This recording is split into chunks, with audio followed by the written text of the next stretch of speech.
Добре дошли в новата ми кухня.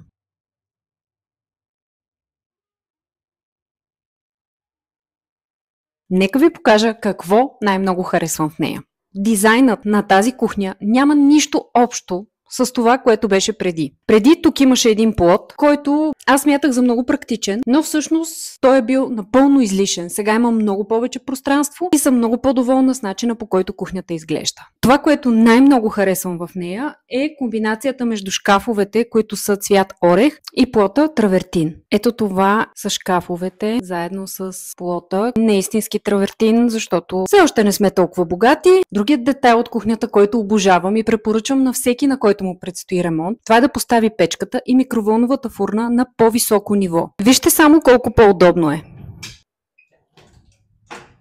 Фурната е абсолютно попадение, защото има и вграден airfryer. Над фурната има два много високи шкафа. Те са с пуш механизми и вътре съхраняваме уреди и друга посуда, която използваме по-рядко. Още един такъв шкаф има и над хладилника. Един от двата уреда, които не сменихме, това е котлона, който е на газ и е двоен. Не обичам четворни котлони, тъй като смятам, че вземат прекалено много място за хора, които не са активни готвачи. Аз използвам реално само големия. Друго нещо, което много харесвам в кухнята и което също бих ви препоръчала, ако правите ремонт, това е да си вземете абсорбатор, който не се изтегля, а стои статичен в шкафа. Понеже кухнята ни е с косения, тук остана едно пространство, което нямаше как да се превърне в шкаф и затова решихме да направим рафтове. На тези рафтове реално си съхранявам чашите. Сега остава да реша какво мога да сложа на по-горния рафт. Тук долу е вградената пералня.